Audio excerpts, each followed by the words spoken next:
Jesus está aqui participando da última festa do ano dos judeus. Três festas eram indispensáveis na vida de todo judeu, porque isso fazia parte das obrigações religiosas dos judeus. Eles tinham que participar dessas festas, era uma obrigação deles dentro do judaísmo. A Páscoa, a celebração da saída do Egito, da passagem daquele estado de escravidão para a liberdade que Deus lhes promoveu. O Pentecostes, que era a gratidão ao Senhor, a alegria pelas colheitas, o reconhecimento do cuidado de Deus para com a vida de todas as suas famílias.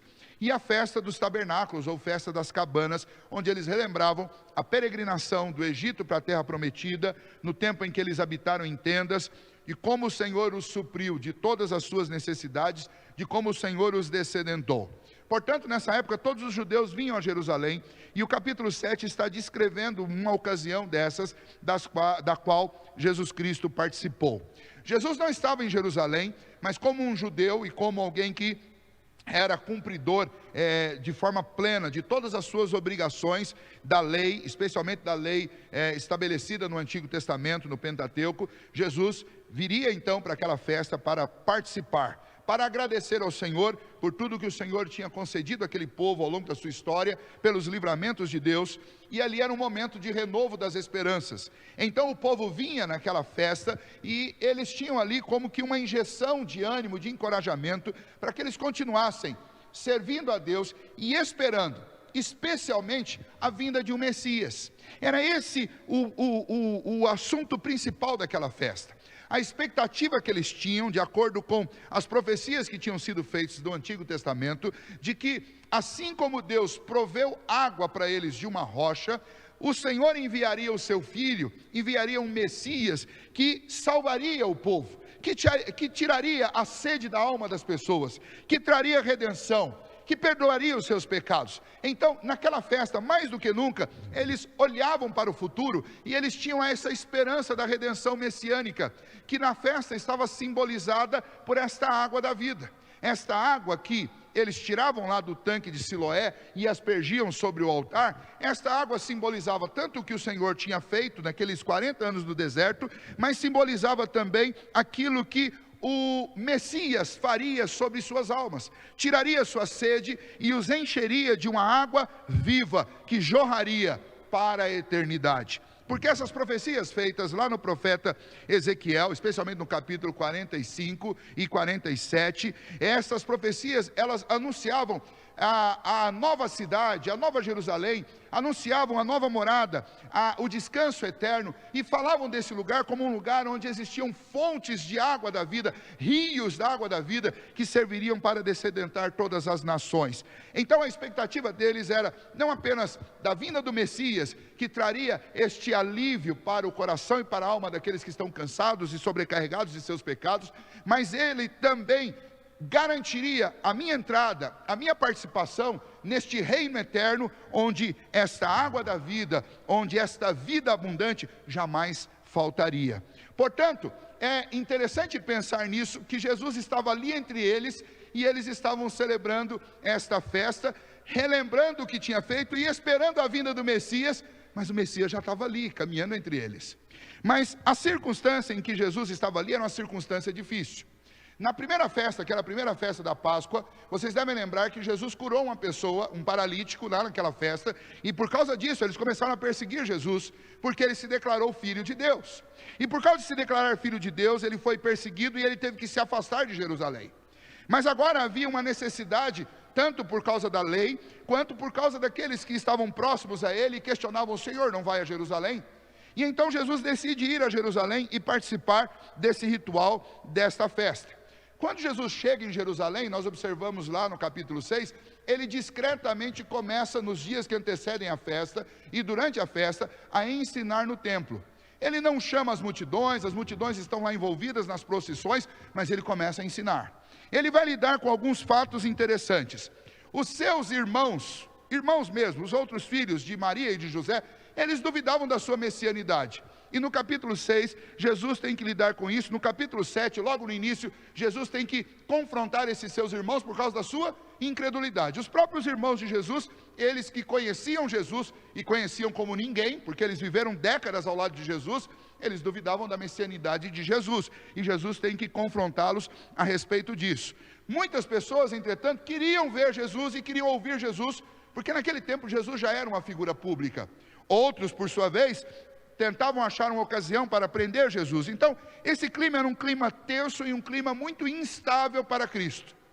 Entretanto, aquele momento era o tempo certo para Jesus declarar aquilo que de fato ele era. Por quê? Porque dentre todas essas festas, cada uma delas, no seu significado, elas traziam em foco a vinda de um Messias. A Páscoa anunciava a vinda do Messias, a festa de Pentecostes também, e a festa dos tabernáculos também, chamava a lembrança de que o Senhor prometeu o Messias. Então, durante o ritual daquela festa, como eu disse para vocês, ela durava 7 dias, e durante cada um dos 6 primeiros dias, em um momento especial, havia aquela procissão, o sacerdote ia lá, tirava a água, levava até o altar. Quando chegava no 7º dia, não era apenas uma procissão, mas no 7º dia, o sacerdote repetia esta procissão durante 7 vezes. 7 vezes no mesmo dia. E a 7ª vez era o ápice, um momento maior daquela festa. E quando isso aconteceu, então no 7º dia, a 7ª procissão caminhava do tanque de Siloé para o templo, aonde aquela água seria aspergida sobre o altar. Nesse momento, Jesus se levanta e nós não sabemos exatamente como foi essa manifestação de Cristo, mas ela foi de tal maneira que chamou a atenção de todos. João relata no verso 37 que no último dia, o grande dia da festa, levantou-se Jesus e exclamou, ou seja, Jesus chamou a atenção de todos no meio daquela última procissão, naquele último dia, e ele declara para aquelas pessoas que estão ali ouvindo e participando daquele cerimonial de lembrança e de esperança: se alguém tem sede, venha a mim e beba. Em outras palavras, Jesus está dizendo: olha, tudo que é simbolizado nessa festa aponta para mim, e eu estou aqui. Portanto, se vocês têm sede, como o povo teve sede no deserto, se vocês têm sede e esperam por um Messias, eis que o Messias chegou, eu estou aqui. Se alguém tem sede, venha a mim e beba. Olha o que ele diz: quem crer em mim, como diz as Escrituras, do seu interior fluirão rios de água viva. Ou seja, não é apenas se dessedentar em Cristo, mas você passa a ser também em Cristo uma fonte que jorra para outros desfrutarem também desta água da vida. E o verso 39, João explica que Jesus está fazendo menção ao Espírito dele, ao Espírito Santo que haveria de ser derramado sobre as pessoas. Portanto, está aqui para nós uma mensagem maravilhosa para tratar de um assunto que é um assunto muito atual, como também é um assunto antigo. Que assunto é esse? É um assunto da sequidão espiritual. É interessante que, sem combinar, nós cantamos o hino 147, e esse hino 147, ele começa com uma expressão dizendo: quando a alma sequiosa chega à voz do Salvador. Veja, o que esse texto, ou essa expressão da música está dizendo é: quando alguém que está com a alma seca, quando alguém que está com a alma desértica, quando alguém que está com sede, com fome, quando alguém está vazio, quando alguém está necessitando de um socorro urgente para trazer refrigério para a sua vida. É exatamente sobre isso que esse texto fala. Jesus se dirige a uma geração de gente que estava sedenta, de gente que estava com sede, lembrando de como Deus os dessedentou no passado e esperando que Deus os dessedentaria no futuro, mas naquele momento eles estavam sedentos. Muitas vezes nós que somos crentes nos encontramos exatamente no mesmo dilema. Nós lembramos de como o Senhor já tantas vezes nos dessedentou nas nossas lutas, na nossa vida, como por exemplo no momento da nossa conversão, e esperamos uma plenitude dessa água da vida lá no fim, mas estamos atravessando desertos e muitas vezes nos sentimos absolutamente secos, vazios, exaustos, parece que sugados pelas circunstâncias. Falando daqueles que não têm ainda a fé em Cristo Jesus, isso é ainda muito mais nevrálgico e agudo. Nós vivemos uma sociedade de pessoas secas, de pessoas que são superficiais, que são fúteis. E essa futilidade toda, ela é uma tentativa de mascarar um vazio na alma, um buraco seco. um poço vazio, um poço sem água e sem nada para oferecer. Quando nós observamos, por exemplo, e você pode fazer isso facilmente, eu sei que você conhece e sabe do que eu estou dizendo, quando nós observamos os grandes influenciadores do nosso tempo, quem são eles? Adolescentes e jovens vazios, que não têm nada para oferecer, e que conseguem angariar a atenção e a audiência de milhões de pessoas para ouvir sobre coisas absurdamente vazias, para ouvir as opiniões deles a respeito de filmes e séries, para ouvir a opinião deles a respeito de roupa ou de moda, sobre cabelo, ou para tratar de assuntos, segundo eles, assuntos sérios, assuntos que são ainda mais uma expressão de vazio e de sequidão da alma, para tratar de assuntos sobre feminismo, sobre ideologia de gênero, sobre ideologias políticas, sobre quaisquer que sejam estes assuntos do momento, que nada mais são do que um grande disfarce para o grande e terrível debate da alma, que é onde eu posso encontrar água para o meu coração, combustível para a minha vida, algo que tire a sede da minha alma. E as pessoas andam ao longo dos anos, ao longo dos séculos, buscando dessedentar suas almas com as coisas mais diferentes. Alguns buscam dessedentar a alma com os tesouros desse mundo, com o ouro, com a prata, e nada disso pode tirar a sede do coração. Outros tentam com as emoções, com a adrenalina, com as aventuras, mas não tira a sede do coração. Outros vão tentar com o poder, com a sede de poder, com a necessidade de subjugar outras pessoas, mas isso também não tira a sede da alma.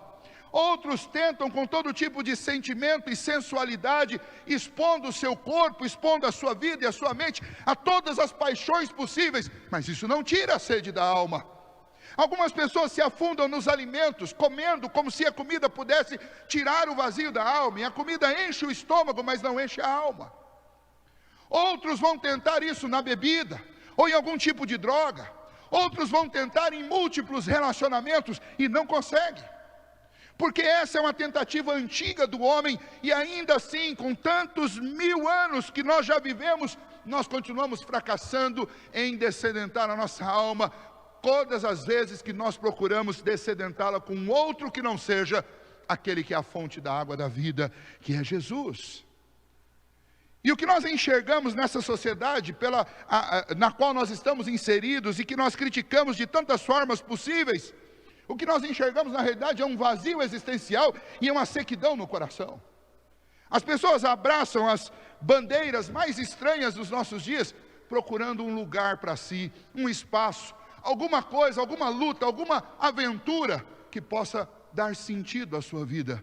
Mas no final das contas, todos estão sedentos, vazios e necessitados de alguma coisa que dê sentido à sua história. E é nesse cenário que nós, como igreja do Senhor Jesus, somos lembrados a respeito de quem é a fonte da água da vida, e quem é que dá sentido, e quem é que dá combustível para a existência humana, e esse alguém é Jesus. A pergunta que se faz então é, se Cristo é essa fonte, como nós podemos acessá-la? E aí vem a boa notícia, que é a grande notícia do Evangelho, e a solução para esse desafio atual, para esta fé antiga que nós temos. Esse desafio que já foi o desafio dos dias de Moisés, que já foi os desafios dos dias dos profetas, que foi o desafio dos dias do próprio Senhor Jesus e dos apóstolos, e hoje é o desafio que nós enfrentamos. A nossa luta não é contra a carne ou sangue, não é contra as pessoas, mas o grande desafio da igreja de Cristo Jesus e daqueles que já conheceram e desfrutam dessa fonte, é mostrar para as outras pessoas que elas estão batendo na porta errada, que elas estão bebendo de cisternas rotas, cisternas secas, elas buscam água onde elas não podem encontrar. Enquanto que a fonte da vida se manifesta a elas, através do Evangelho, da seguinte maneira, veja. Primeiramente, quando Jesus se levantou no meio daquela multidão de pessoas que estavam ali religiosamente unidas num cerimonial, mas vazias na alma, secas por dentro, Jesus se levantou no meio daquele mar de pessoas secas e disse: vinde a mim, vocês que estão com sede, e bebam da água da vida, venham a mim. O que Jesus faz diante daquelas pessoas é um convite, é o convite da graça. E é assim então que a fonte da água da vida se manifesta aos homens, se manifesta de forma graciosa.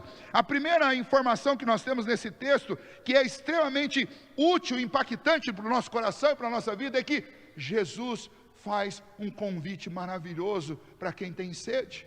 Eu tenho que dizer para você nessa noite, seja você alguém que já está na igreja há muitos anos, ou seja alguém que está ouvindo essa mensagem sem nunca ter entrado numa igreja, o que eu tenho que dizer para você é: Cristo nos anteviu há 2000 anos atrás. Deus nos anteviu antes deste mundo ser criado e nos mandou uma notícia, nos mandou um recado, e esse recado nada mais é do que um convite gracioso para que nós bebamos da fonte de água da vida que tira o vazio da nossa alma. Foi isso que Jesus disse naquele dia, quando ele se levantou no meio daquela procissão: se alguém tem sede, venha a mim e beba. Ele não colocou condição, ele não colocou preço, ele simplesmente fez um convite gracioso: venham a mim e beba da água da vida. O que Jesus oferece é que as pessoas que crescem nele, as pessoas que acreditassem que ele é o Filho de Deus, ele diz que do interior delas fluirão rios de vida. Não apenas elas vão matar a sua sede, mas elas terão dentro delas uma fonte a jorrar, e essa fonte é o próprio Senhor. Este convite é o convite a crer em Jesus, esse convite é o convite a ir à verdadeira fonte. O que Jesus estava dizendo para eles: olha, a fonte que tira a sede dos homens não é o tanque de Siloé, como também não era aquela rocha lá em Refidim, da onde o Senhor fez brotar água. A fonte que dessedenta a alma do homem se chama Jesus, e esse Jesus te convida: vem a mim e beba. O profeta Isaías, no capítulo 55 do seu livro, e nós lemos no início, ele também, de forma profética, mostrando aquilo que Deus nos faz e nos concede através de Jesus, ele diz lá atrás: todos vós que tendes sede, todos vós que tendes sede, vinde a mim, e vocês vão beber vinho e leite. Vinde, vocês não precisam de dinheiro, porque não vou cobrar de vocês, não tem preço. Eu vou fornecer para vocês aquilo que vocês precisam. E no versículo 2, o profeta diz: por que vocês gastam dinheiro com aquilo que não satisfaz? Venham a mim e eu vou conceder de graça para vocês aquilo que pode dessedentar a alma de vocês. Ou seja, aquilo que o profeta disse lá em Isaías capítulo 55 é uma descrição exata do que nós estamos vivendo hoje. As pessoas gastam dinheiro, gastam um recurso conquistado com o seu suor, com as coisas mais inúteis, que enchem a casa, mas não são capazes de encher o coração e a alma. E permanecem vazias, sedentas, permanecem inquietas, permanecem frustradas, decepcionadas, permanecem depressivas, mesmo com 1 milhão de coisas ao redor. Fazem viagens fantásticas, mas não são capazes de desfrutar de nada, porque o coração e a alma está seco. E Jesus está dizendo neste texto e oferecendo para nós, através desse convite, uma oportunidade de ter combustível para a alma. É isso que esse convite de Jesus representa. Quando nós lemos lá em João capítulo 4, que Jesus se encontra próximo a um poço de Jacó, cavado por Jacó, e tinha uma mulher samaritana tirando água, Jesus diz para essa mulher, sabendo que a vida dela era uma vida toda atrapalhada, ela não tinha um marido, mas ela tinha muitos homens, porque ela era uma mulher adúltera. Aí Jesus chega para ela e fala assim: olha, ela estava tirando água, Jesus diz para ela: se você beber da água que eu te der, você nunca mais terá sede. Ela olhou para Jesus, não viu nenhum balde, nenhuma corda, nada nas mãos de Jesus, falou assim: olha, como que o senhor me oferece água se o senhor não tem nenhuma corda para tirar a água lá de baixo? Este poço é fundo. E Jesus diz: não estou falando dessa água, mas eu estou falando da água da vida. E logo aquela mulher percebeu que quem estava falando com ela era muito mais do que simplesmente um judeu, mas era o Filho de Deus. E ela sai dali e vai trazer os seus amigos, para que eles possam conhecer aquele que tira a fome e a sede da alma. E é precisamente sobre isso que Jesus está dizendo àquela multidão: venham a mim se vocês têm sede, porque eu vou tirar a sede do coração de vocês. Esse convite que Jesus fez, ele vale para nós ainda hoje? Claro que vale, porque o convite de Jesus é um convite universal. Se alguém Ou seja, Jesus não dirigiu para uma nação, não dirigiu para um gênero, Jesus não dirigiu para um partido, Jesus não dirigiu para religiosos, mas Jesus disse: se alguém tem sede, e essa é a mensagem de hoje, se você que está ouvindo, que está assistindo, se você tem sede, Jesus diz: venha a mim e beba. Este convite do Senhor é um convite para relacionamento com Ele, é um convite para que você creia nele, conviva com Ele, ame-o, sinta o seu amor, conheça a sua verdade, conheça os seus pensamentos, conheça as suas promessas, conheça a riqueza da sua glória, conheça o seu amor, conheça o seu cuidado, conheça a sua sustentação e a sua provisão. É isso que Jesus está nos convidando. É um convite gracioso para que você dê sedente à alma e para que você experimente um relacionamento pessoal com o próprio Deus. Venha a mim, não é venham à religião. Jesus não nos convidou para participar de uma determinada denominação religiosa. Jesus nos convidou: venham a mim. E esse convite que eu faço a vocês hoje, tampouco é um convite para que você entre numa religião, não é isso, mas o convite que eu estou transmitindo a você através dessa mensagem do Evangelho é: venha ao Senhor Jesus. Ele tem água para tirar a sua sede, água da vida. Ele tem para você um relacionamento para mudar a sua história. Jesus disse e fez esse convite para quem precisa, para quem tem sede de verdade. Jesus não estava se dirigindo às pessoas que não estavam nem sequer conscientes de sua sede, mas Jesus estava se dirigindo a gente que tinha consciência do seu estado. Assim como frutos, fora do tempo, eles não têm sabor e eles não têm sentido, assim também muitas vezes nós estamos fora do tempo. Mas no tempo exato de Deus, na nossa vida, nós passamos a entender as coisas e percebemos um vazio na alma, e o Senhor Jesus está dizendo, está afirmando: se você tem sede, venha a mim e beba. Talvez você passou muitos anos e talvez você ainda esteja vivendo sem sequer considerar e entender que o seu problema é essa sede. Mas no dia em que a sua ficha cair e você entender que você tem uma sede que você não pode suprir com nada desse mundo, você deve lembrar deste convite gracioso do Senhor: se alguém vir a mim com sede, eu vou oferecer água da vida, e do seu interior fluirão rios de água da vida. Esse convite, entretanto, ele exige um rompimento imediato. Jesus diz: se alguém tem sede, venha. Ou seja, se você está com sede, largue tudo que você está fazendo, pare tudo que você está fazendo e encerre todas as suas tentativas em outro lugar e venha a Jesus. Você tem que romper com a sua vida do passado. Você tem que romper com o sistema que você criou para tentar disfarçar a sua sede, e você precisa vir a Cristo.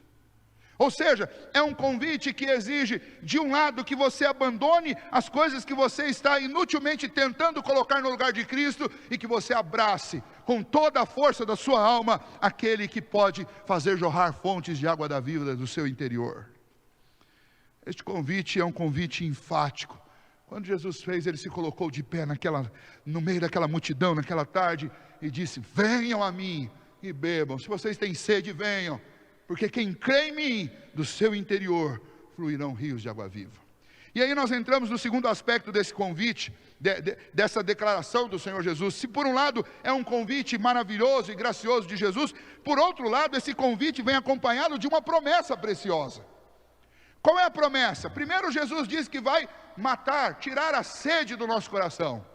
Em segundo lugar, Jesus oferece-nos algo precioso, quando ele diz: quem crê em mim, do seu interior, como diz as Escrituras, fluirão rios de água viva. Jesus está oferecendo para nós uma mudança completa da nossa vida. Aonde havia apenas uma sequidão, que produzia cada vez mais sequidão, aridez, agora no lugar disso, ele coloca rios de água viva. E isso ele diz com respeito ao quê? O próprio texto fala no verso 39, que ele estava falando isso com respeito à promessa do Espírito Santo de Deus. Então o que Jesus está dizendo aqui, para aqueles que crerem nele, especialmente aqueles que estavam lá naquela festa, Jesus estava prometendo que através dessa fé nele, ele, o próprio Senhor Jesus, colocaria em nós essas fontes, esses rios de água da vida. E essa é uma ilustração que representa a presença do próprio Deus na nossa vida, que nada mais é do que a habitação do Espírito Santo de Deus.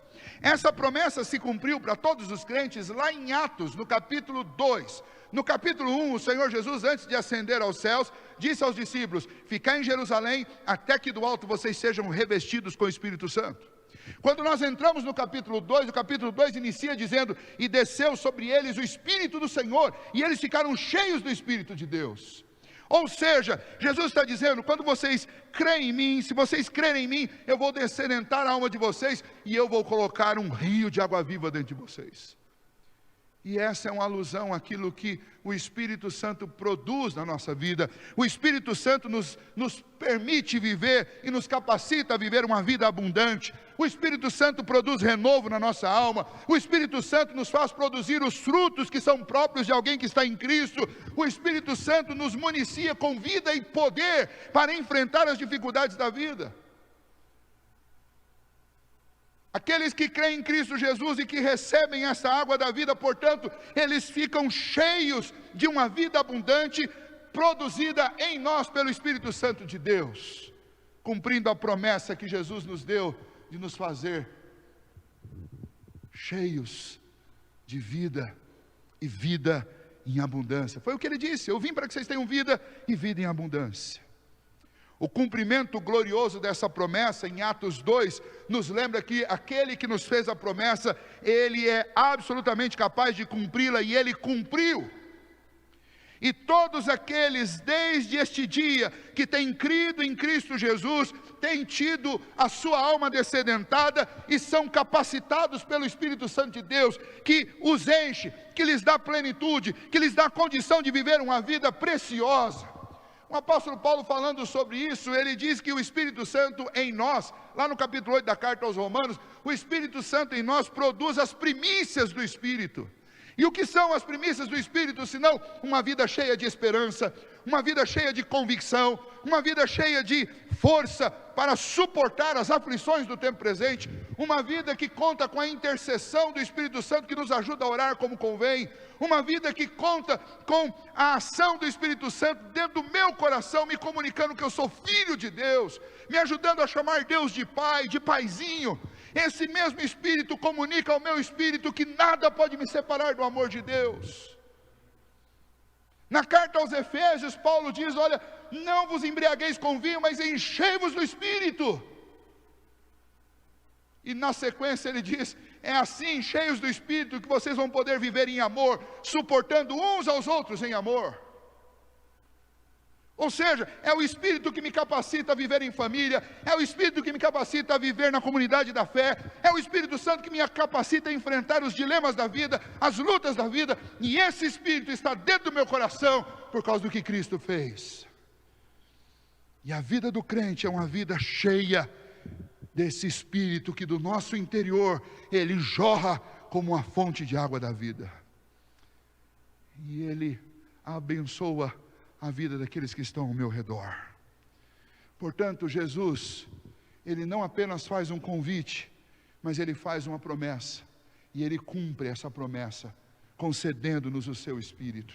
Portanto, nessa noite, como eu disse para as crianças, eu quero encerrar dizendo para você: nós vivemos num mundo de gente seca, gente que não é crente e que está seca por não conhecer a Jesus. Mas é um mundo também de gente que é crente, mas está seca por desobedecer, por negligenciar esta caminhada de fé junto com Cristo, por abraçar mais o mundo do que a própria fé em Cristo Jesus. Gente que está seca porque a habitação do Espírito Santo nelas tem sido sufocado por tantas tarefas, por tantos afazeres, por tantas coisas deste mundo que sufocam a presença do Espírito, que contristam a presença do Espírito. E a palavra de Deus nos alerta: não contristais o Espírito, porque é o Espírito que nos dá alegria de salvação, é o Espírito que nos fortalece para caminhar a caminhada da fé, é o Espírito que me ajuda a obedecer. Jesus diz: eu vim para que vocês tenham vida e vida em abundância. Venham a mim se vocês estão com sede, vocês vão beber da água da vida e vão fluir da água da vida, rios de vida fluirão de vocês.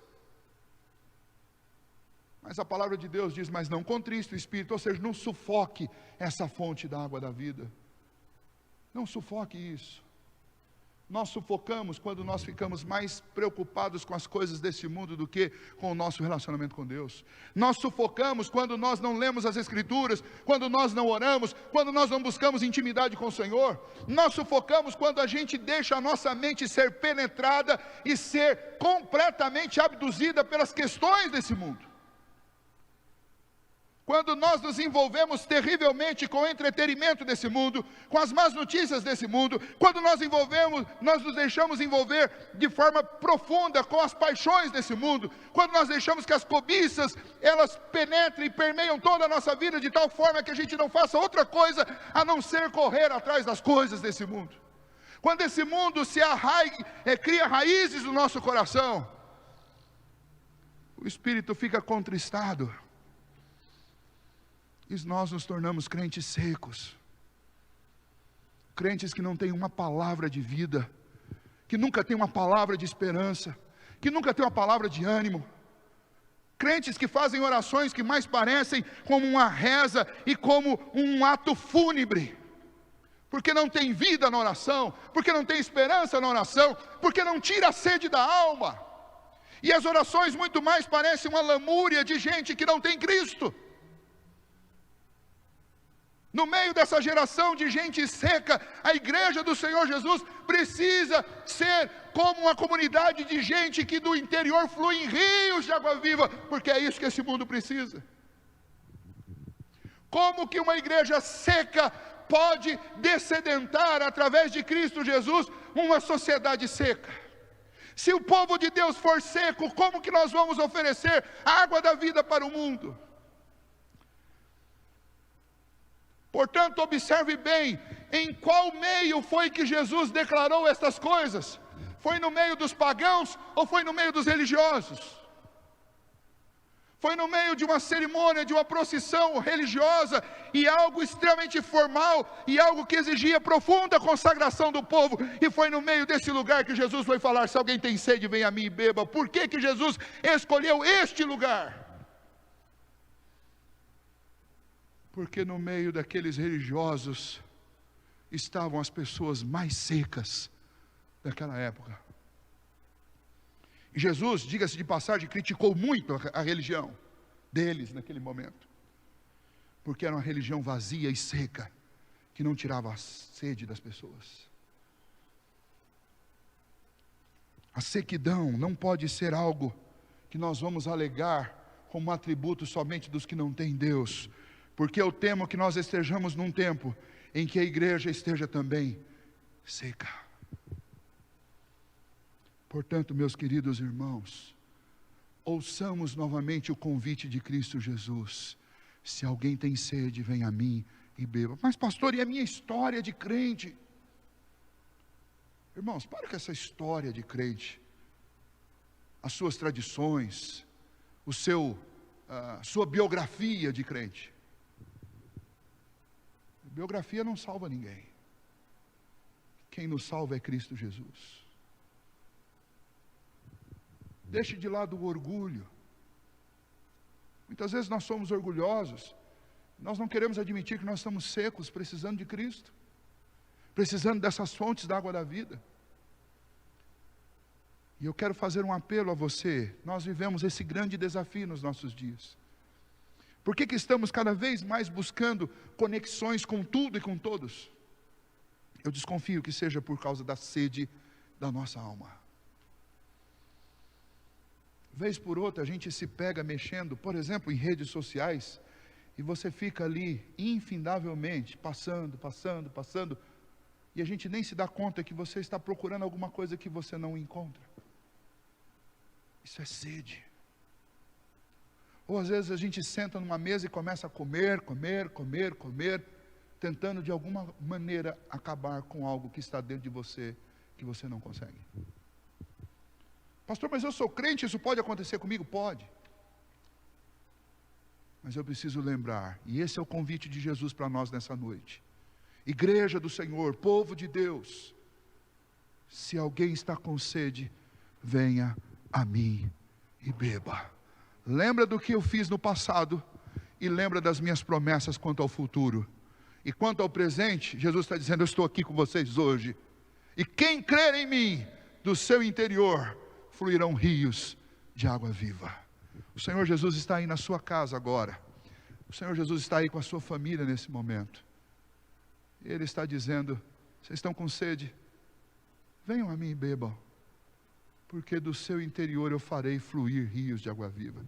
Creia no Senhor Jesus. Irmãos, nunca é tarde e nunca é desnecessário o arrependimento, o reconhecimento, o dobrar os joelhos e o clamar ao Deus da nossa salvação. É dele que a nossa alma depende. Ele é o combustível da nossa alma, do nosso coração. Ele é o combustível da nossa vida. Jesus é a fonte da água da vida.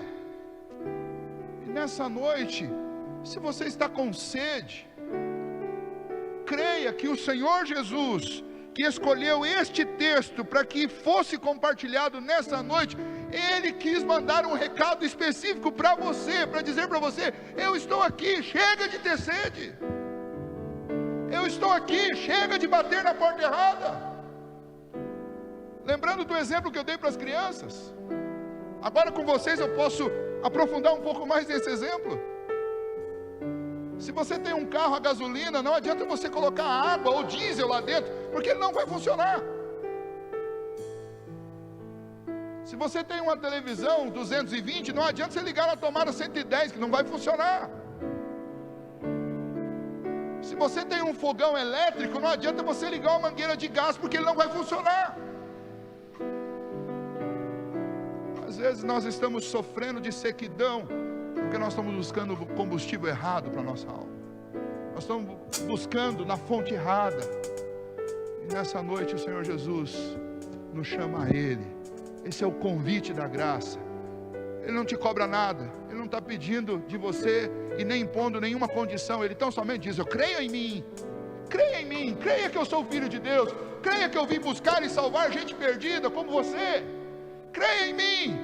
E eu vou fazer com que não apenas a sua sede acabe, mas eu vou fazer com que uma fonte jorre de dentro de você. Ó Senhor, como é bom saber que o Senhor nos oferece isso. E essa oferta é para mim e é para você. Não deixe o seu coração e a sua alma morrer de sede, estando diante da fonte da água da vida. Naquele dia, lá em Jerusalém, muita gente perdeu essa oportunidade. Eles estavam ali diante da fonte, e muitos deles não ouviram e perderam esse grande privilégio.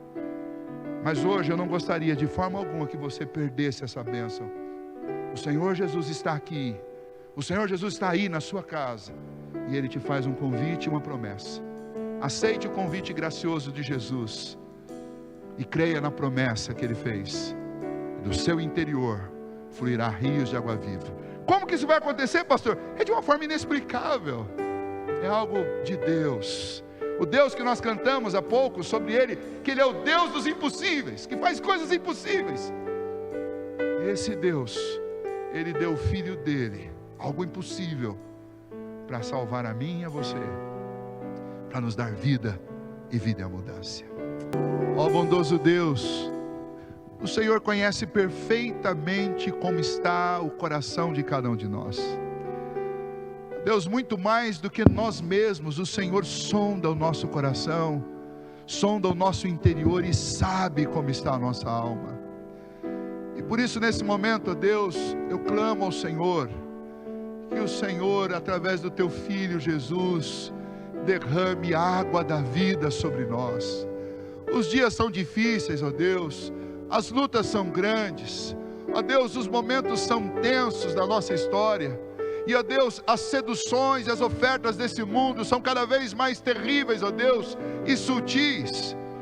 E, ó Deus, a nossa vida muitas vezes tem sido, ó Pai, esvaziada, esvairida, ó Pai, por tantas coisas que nos rodeiam, ó Pai, e nós ficamos secos por dentro.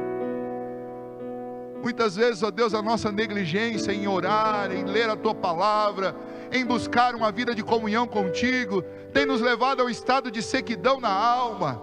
E por isso nessa noite nós nos recordamos do que Jesus fez no meio daquela multidão de gente religiosa, mas que estava vazia. E nós também diante do Senhor, ó Deus, pedimos, ó Pai, não permita que isso aconteça conosco.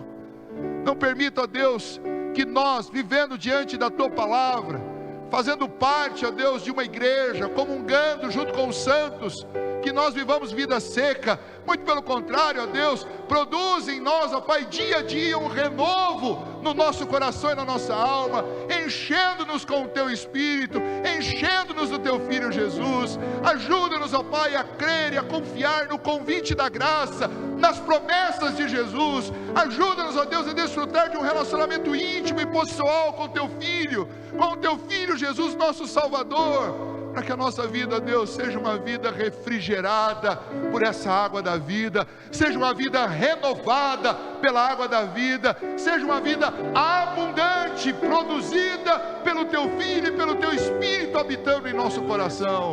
Ó Deus, em nome de Jesus, de maneira alguma, Pai, permita que os filhos do Senhor, que a igreja do Senhor Jesus, nesse tempo que nós vivemos, seja uma igreja fria, seja uma igreja seca, mas ajuda-nos, ó Deus, a sermos uma igreja viva, a sermos uma igreja abundante, a sermos uma igreja cheia de vida, de esperança, a sermos uma igreja, Deus, que vive, ó Pai, no Espírito do Senhor, cheia do poder, da graça e do amor do Senhor. Ó Deus, nós precisamos disso, ó Pai, e o Senhor sabe a respeito de tudo que temos passado nesses dias, ó Deus, o medo, a ansiedade, a dúvida, a tristeza no coração de tanta gente, e nós precisamos, ó Deus, na nossa geração, mais do que nunca, Senhor, nós precisamos dessa água da vida fluindo do nosso interior. Nós precisamos, ó Deus, contagiar outras pessoas com vida e com esperança. Mas como fazer isso se a nossa alma estiver seca? Portanto, ó Deus, Pai, abençoa os nossos corações. Portanto, nós te pedimos, ó Jesus, Salvador nosso, nosso Redentor, amado da nossa alma, nós cremos em Ti, ó Deus. Faz cumprir em nós aquilo que o Senhor disse: aquele que crê em mim, do seu interior fluirão rios de água viva. Que nos façam, ó Deus, sonhar, esperar coisas maiores do que as coisas que esse mundo pode oferecer. Que o nosso coração esteja tão vinculado ao Senhor, que a nossa perspectiva a respeito do mundo seja uma perspectiva mais elevada. O reconhecimento, ó Deus, da nossa missão seja muito mais profundo do que, ó Deus, os nossos sonhos pessoais, mas que a gente ame fazer a Tua vontade, que a gente ame proclamar o Teu Evangelho, que a gente, ó Deus, lute todos os dias, ó Pai, para fazer conhecido o nome de Jesus, através de testemunho, através da adoração, através, ó Deus, do discipulado, através, ó Deus, da intercessão, através dos louvores, através de todas, ó Deus, as ferramentas que o Senhor nos der. Mas ajuda-nos, ó Pai, a sermos um povo vivo, um povo animado, um povo feliz, um povo com o coração cheio de vida, Senhor, para compartilhar vida com os outros. Ó Pai, esses dias são dias em que os veículos de comunicação, as pessoas só comunicam tragédia, só comunicam tristezas, só falam de morte, só falam de doença, só falam de instabilidades. Ó Deus, muda o nosso vocabulário, Senhor, muda o nosso assunto, muda a nossa conversa, muda o nosso coração, ó Deus, encha-nos de vida, para a gente falar sobre vida, para a gente falar sobre esperança, para a gente trazer boas novas. Ó Pai, não permita mais que a gente fique, ó Deus, dessecando, ó Pai, a morte e o luto, mas que a gente, ó Deus, anime e console aqueles que perderam, que a gente anime e console aqueles que estão com medo, que a gente anime e console aqueles que estão ansiosos, que, ó Deus, o Senhor nos use, ó Pai, para injetar vida, fazer, ó Deus, com que outras pessoas conheçam a Cristo Jesus, e, ó Deus, tenha os seus corações dessedentados.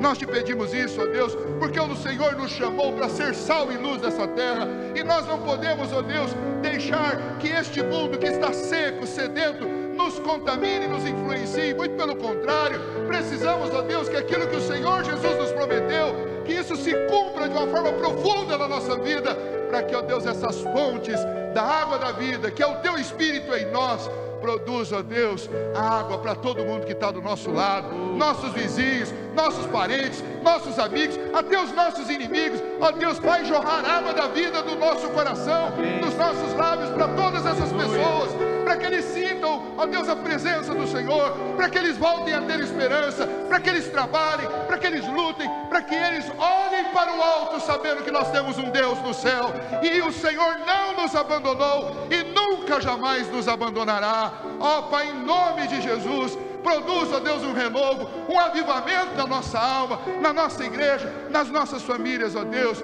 porque queremos ser, ó Pai, fontes de água da vida a jorrar para outras pessoas, e só há uma maneira disso acontecer, é crendo no teu Filho Jesus, e ó Deus, confiando na promessa dele, de que ele faria essas fontes da vida jorrar do nosso interior, com a habitação do Espírito do Senhor em nós.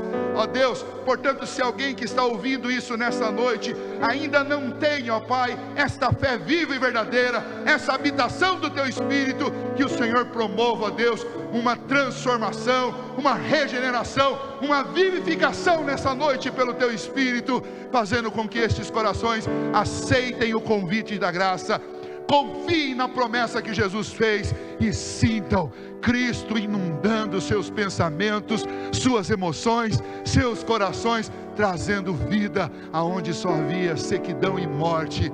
Assim, ó Deus, nós te pedimos, ó Pai, em nome de Jesus, que o Deus, o teu Filho seja sempre glorificado nas nossas vidas, e que nós, ó Deus, transmitamos ao mundo esta mensagem de graça, esse convite maravilhoso de esperança, e que assim, ó Deus, cumpramos nossa missão.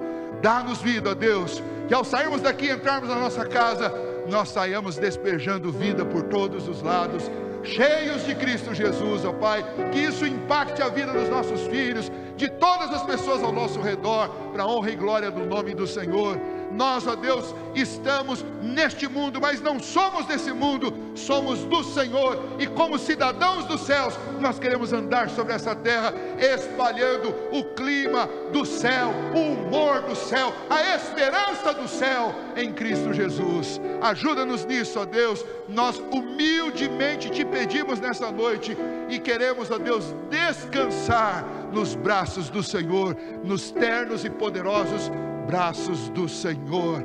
Obrigado, ó Deus, obrigado pelo teu amor, obrigado pela vida do céu em nós, obrigado pelo teu Filho, obrigado pelo teu Santo Espírito. Em nome de Jesus que nós oramos, que nós pedimos e já agradecemos, porque sabemos que o Senhor nos ouviu e que o Senhor já nos atendeu. Oramos a ti, ó Deus, em nome do teu Filho.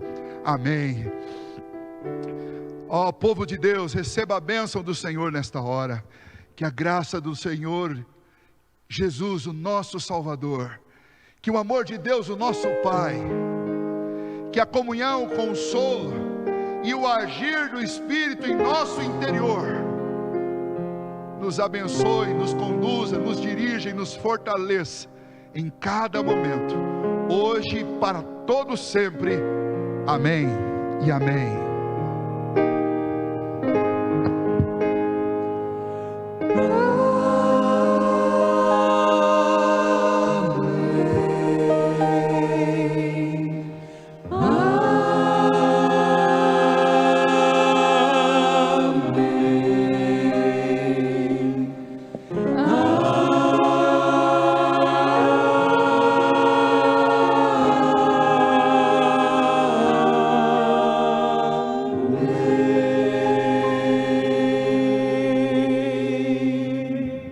Amém. Graças a Deus, graças a Deus.